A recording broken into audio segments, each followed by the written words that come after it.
Isipin mo to. Paggising mo, pwede ka nang bumoto. Hindi na tuwing eleksyon, araw-araw na. Sa phone mo lang. Isang tap, pwede mong palitan yung nakaupo.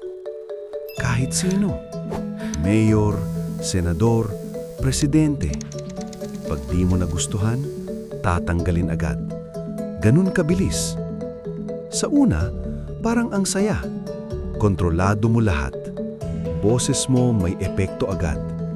Pero dito nagiging iba. Biglang nagbago yung mga politiko. Hindi na sila leader. Parang content creator na. Araw-araw may pakulo para lang hindi mawala sa pwesto.